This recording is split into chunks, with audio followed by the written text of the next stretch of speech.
Hello, folks. Today I have a smiling face from Aberdeen, but Karin Ovari is not a Scottish person, as you might hear in a moment, but originally from down under. Hello, Karin. Hi, Holger. We're having fun today. Yes, we're having fun. And Karin is a coach and facilitator, and she works in particular with hazard industries, oil and gas, for example, which brings us together because I worked in the oil and gas industry also for a while, also in Aberdeen, by the way, and also in Edinburgh. But Karin, we would like to talk about sustainable approaches to learning, because there is usually the either or. You have the classical classroom approach. People spend 2 days in a classroom and then they leave. I've done that 1,000 times. Or we have now, of course, the virtual, the online learning things. Why do you think blended learning would be a much more sustainable approach? You know, it's interesting. I mean, particularly at this particular moment in our planet, where we are having all sorts of crises going on around us and things being cancelled. And I guess and there's a lot of push to now go to everything virtual. But the reality is we will probably go back to some face-to-face learning as well as some e-learning and do some whatever. So the blend is about how do we bring all of those together. Too often, and we've probably all been there, you have all been there, right? We want you to go on to a course. It might be on leadership, it might be on time management, it might be on who knows what. And we go to that event and then we come back to the place of work.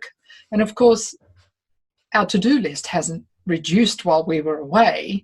But the problem is we've come back and we're very excited right now because we've got all these new skills we want to share. But there's no one there to really support me in making that go forward, or very rarely. More often than not, that support isn't there, particularly if you're in the frontline management, which a lot of my safety technical people are.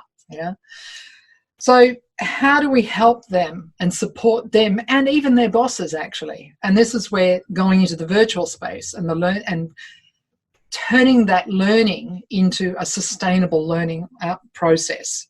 So by all means, whether you go into an online course, a virtual course, if you like, or an in-person course, it doesn't matter. It's the same thing if you don't actually continue the same the development of it after you've been to the event. So I tend to call it an event because it doesn't really matter where it is. So how do we help people to make that learning more sustainable? And of course, it's a better outcome for companies because they're getting a better return on their investments as well. We can do this in a multitude of ways. You can create some knowledge sharing platforms. You can have a coach. In my case, that's something that I do quite a bit of, is I help to coach those leaders around the courses that they're doing. I mean, sometimes I run those events and then continue it on. Yeah. Yeah, I think these are some really good ideas, Karin.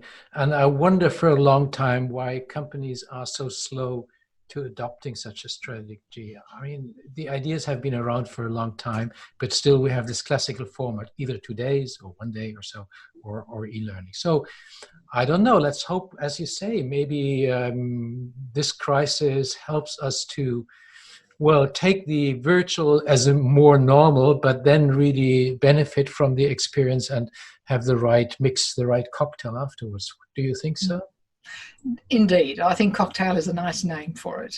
So there could be slices of lemon and olives, and they could be the ongoing learning. They always make the drink more tasty.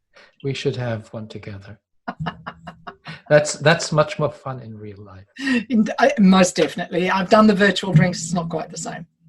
And Karin is one of our team members and one of our facilitators in the upcoming Virtual Collaboration Campus. So I hope we can see you there. And I'm looking forward, Karin, to join your session then. It will be fun.